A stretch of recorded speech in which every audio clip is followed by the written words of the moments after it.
Welcome back, everyone. Welcome back. So today we have tackled the future of mobility. We've talked about the future of trade, our digital future. So why not tackle the future of the United Kingdom as well? Post-empire, post-Brexit, post-pandemic. While it holds on to monarchy, but also thinking about its place in the Commonwealth as well.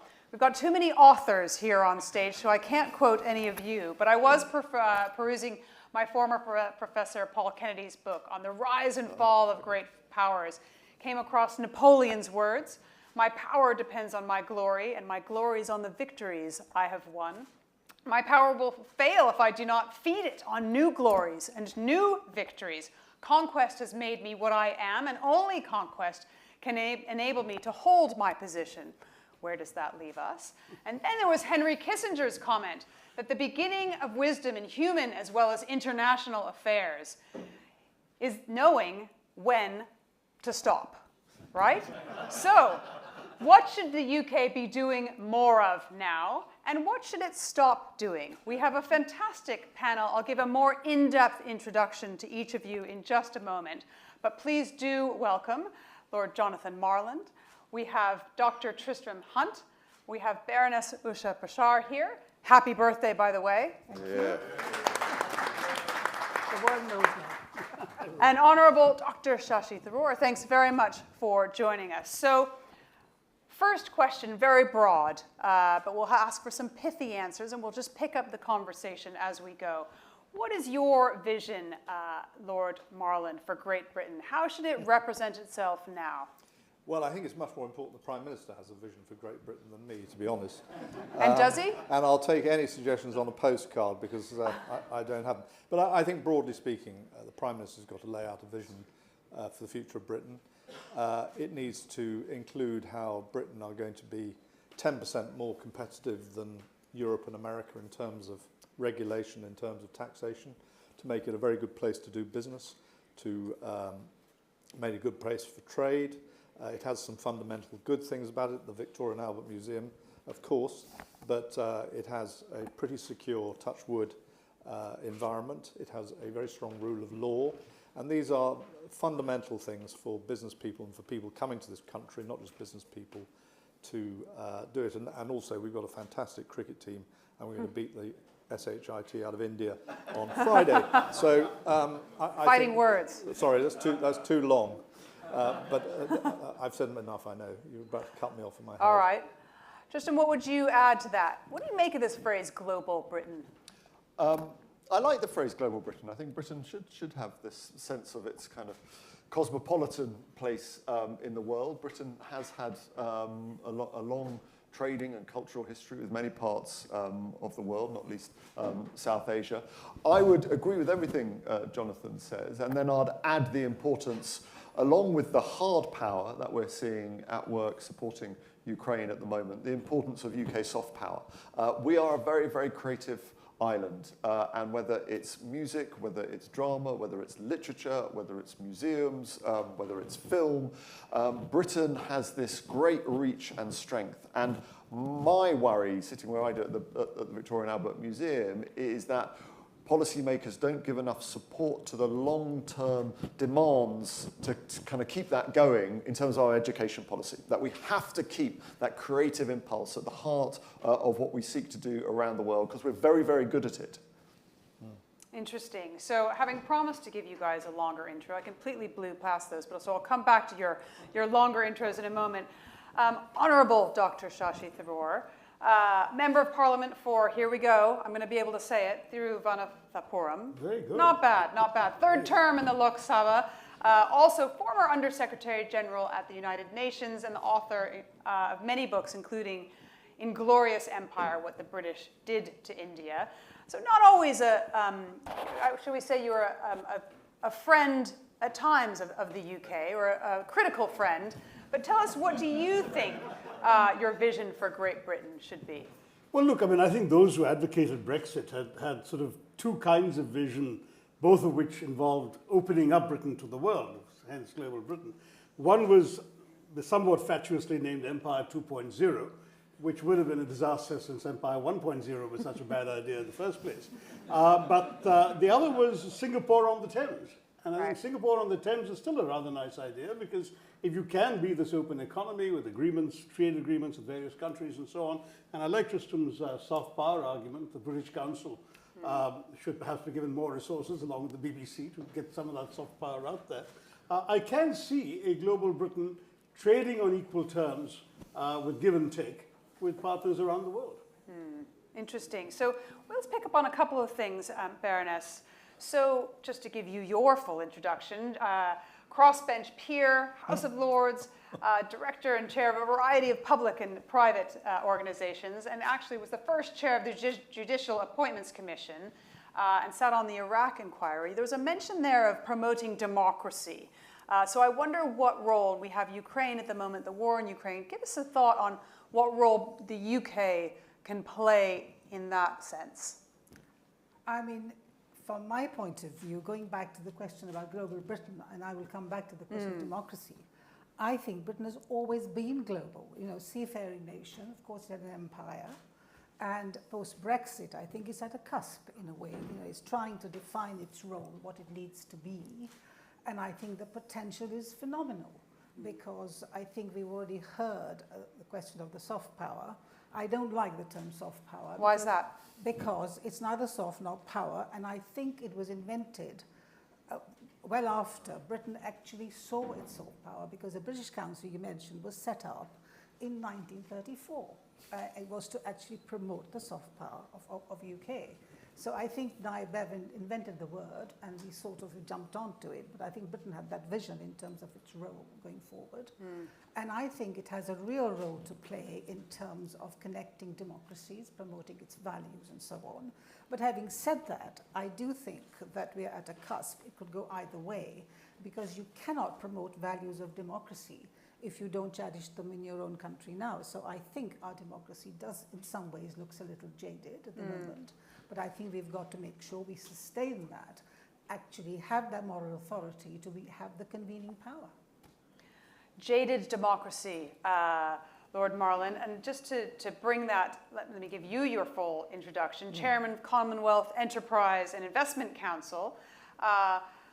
You were the Prime Minister's trade envoy, Minister for Energy and Climate Change, Business, Innovation and Skills. So talk us a little bit through what your views are on Brexit now. A few years on, it's not necessarily going that well for many of us, but tell us what opportunities we might be able to see coming through now. Well, I mean, the first thing, just picking up on the democracy point, which was it is a big question, is democracy dead? There is very poor leadership throughout the world. The Ukraine situation has put a real dividing line through democratically elected nations, normally would combine together to support and endeavour behind democratically elected countries against a horrendous invasion, but haven't done. So I think democracy in almost every country I know is under real threat. Short-term political thinking, short-term political decision-making in order to win the next election has become a real millstone around politicians' necks. As far as Britain is concerned, I agree with Tristan. I always agree with Tristan, funny enough. Is that Britain are incredibly well placed for all manner of reasons, some of which I enunciated earlier. We are a multicultural country. We have strong ties with many countries. People like to visit here because we're a reasonably tolerant society. And I think the foundations are there to do it. What we need now is a political drive and a political will to really give the Brexit dividend some of the things I mentioned earlier. And that has got to happen, or else we'd let it go. It has been difficult. Let's not pretend. COVID has been a phenomenally awful time. We've lost lots of loved ones, and our thoughts go out to them now. But COVID has put a stop on so much endeavour and so much initiative. And I think it's going to be business in the end, and business people in this room here, who are going to really galvanise the world to get back to a semblance of working order. And Britain as a free trading economy, and other countries as free trading economies, will prosper very well because that is their determination. Those countries that aren't are going to suffer. Shashi, if we go back to that democracy point and the UK's value in terms of promoting, did you see that when you were at the United Nations? Did you often sidle up to the UK ambassador and say, I just need your help in something over here? Did you see that power? He sidled up to me a few times. So look, the truth is democracy is rather like love. It has to come from within. The best you can do is have the candlelight and the romantic music, but you're not going to be able to promote democracy to people who are not able to be democratic by instinct. And that's part of the problem, the flaw with the notion of democracy promotion. And I say this fully conscious of the fact that India was actually a larger contributor to the UN's democracy fund than Britain was. In fact, oddly enough, the US, India, and Australia were the big contributors to the UN's democracy fund, which did in fact attempt to promote democracy in various places with varying degrees of success. I think ultimately people will have to find their own systems of democracy and operate them to the best of their national genius. I'm not sure we're doing a terribly good job of that in India today. So it varies, but I'm not sure that Britain should take on this mantle of democracy promotion. It should be available should a country that's trying to be a democracy need help or advice or counsel or even assistance. But I think making it part of your flagship thing will again reek of the rather unfortunate civilizing mission that some late Victorians thought they were taking upon themselves to countries that have been civilized a long time before Britain was. Bernice, do you want to come back on that? I do, because I agree with you up to a point, but I think it's not kind of trying to implant democracy as they tried to do in Afghanistan or Iraq, but it's a question of the values that actually underpin democracies. And I think Britain can have that convening power because in a sense that it has over the years, through a soft power, had values. Because when I was a British Council, one of the things which was constantly said to me, they would want Britain to teach education simply because the values underpinned by that. So I think coming together in that sense is quite important. I mean, you're right. I mean, we can't impose and take the flag and say, we become democratic. But I think what Britain has to do is, with humility, be the convening power and promote the very values which will nurture democracies in these countries. When asked by others. Well, of and course. by the way, on soft power, you should know the Alliance Française was established in 1870. Yes, the French beat you to it. Of course I do. I know it is. But I just feel that we jump onto it because Joseph Nye coined it. That's right, of course you do. But Britain started. I feel that soft power is getting a bad look in here. Come on, let's stand up for what culture can do. Yeah, I mean, on the democracy point, in which soft power plays a really important part, there is, for better or worse, institutional knowledge within the UK, because over the course of the 20th century, the UK, through colonialism and then post-colonialism, was writing, tens, if not hundreds, of written constitutions around the world.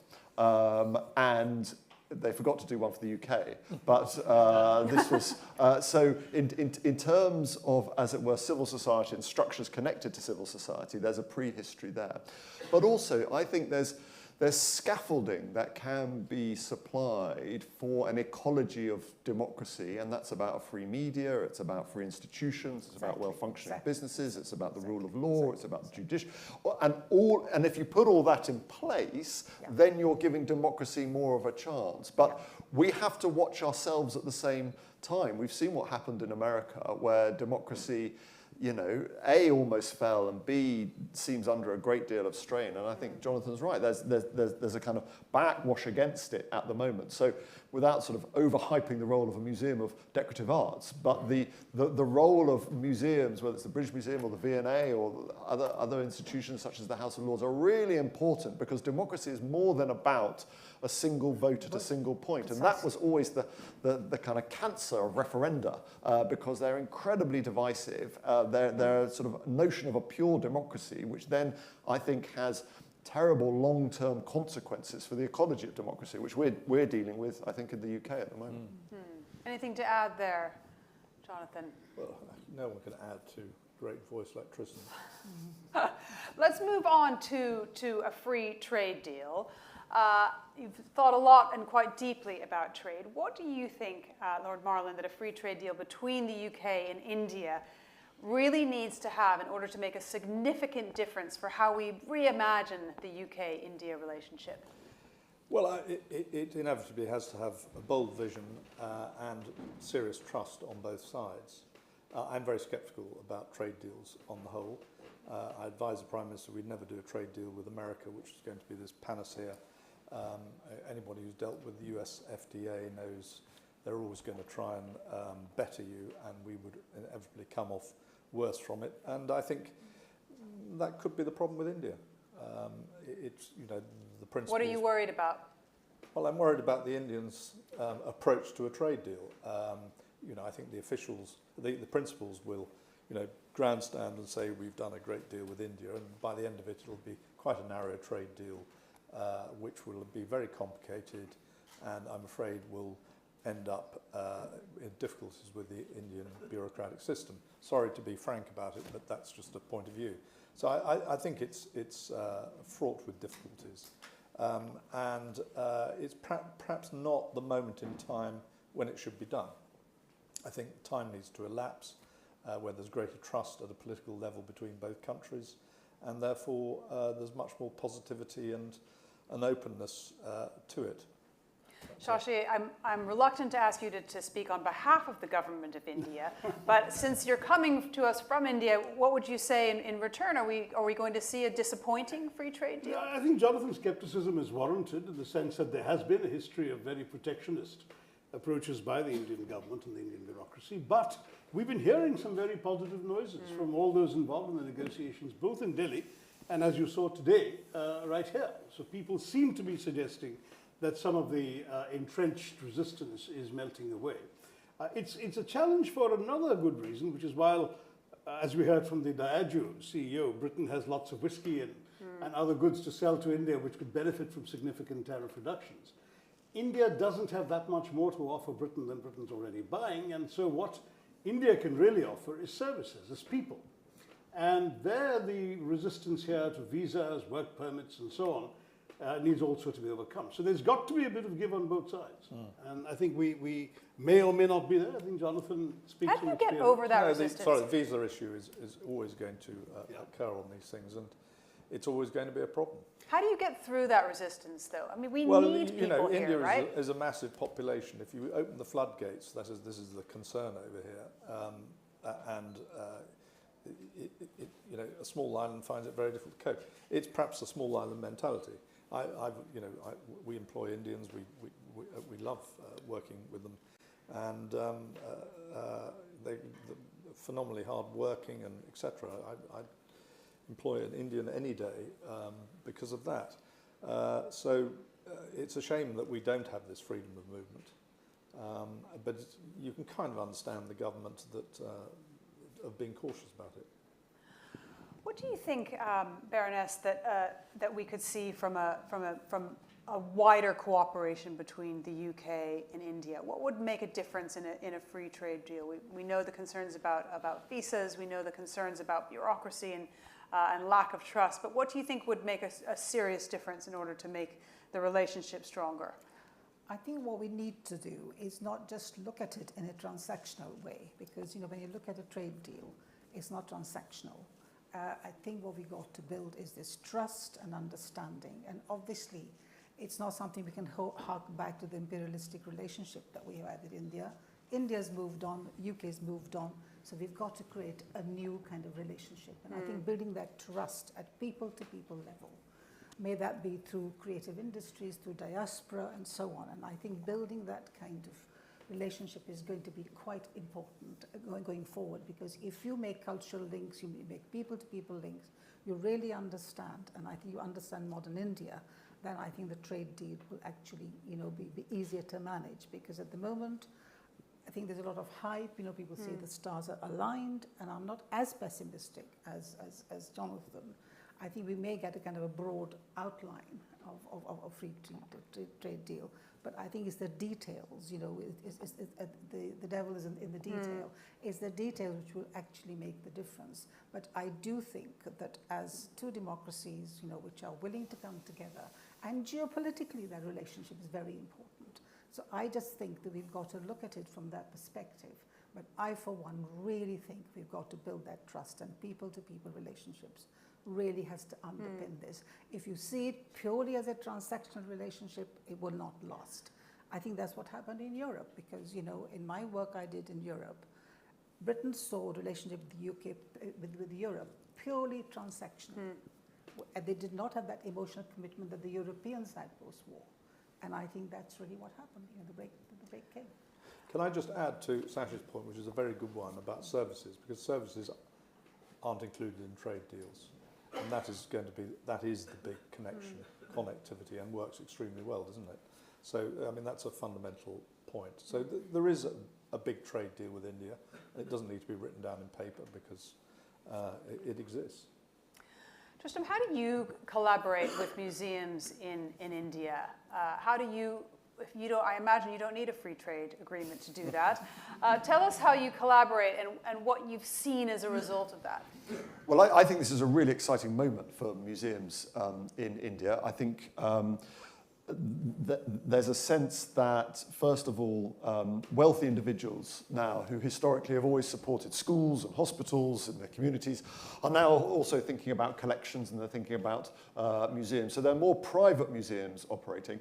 And then I get the sense, both at state level and federal level, that there is a new enthusiasm and understanding for the importance of museums. And so whether there's going to be elections, I know, in Mumbai, and part of the process around that is thinking about the museums in Mumbai, which, you know, need investment and support. And then, of course, there's the Grand Projet, the 8th Delhi arising in terms of the transformation of New Delhi, and with that, new museums in the North and South Secretariat blocks. And so I think there's a real space for partnership and collaboration between UK and Indian cultural institutions and museums. And for us, we're excited by that, but we're also learning a huge amount, for example, from the Museum of Art and Photography in Bangalore, which is showcasing new approaches to digital understandings of collections and showcasing them in a much more nimble and effective way. So in a sense, the museums are, you know, India is leapfrogging some of the kind of historic components of traditional Western European museums and thinking much more sort of creatively and collaboratively in the physical and digital space at the same time. So I think this is a really rich and exciting area for us. It'll be even more exciting if you send some of your things back to India. Well, you say that, Shashi, but I think it's so important that people coming to London, and people coming to Paris, and people coming to Delhi, and people coming to Mumbai, see all these great collections, but also people here understand the brilliance of the tradition of making and design and craft in South Asia. The worst thing that can happen in the world is that you know, all of your museums are just telling your national story. And the wonder of the British Museum is that, you know, as it were, the British components are there as part of this much richer and global story. So we are always up for sharing our collections much more collaboratively in a spirit of partnership. But I think one just has to be careful of losing sight of the importance of museum collections for that cosmopolitan ideal of citizenship, which we all believe in. Yeah. One of the better answers I've heard. Thank you very much.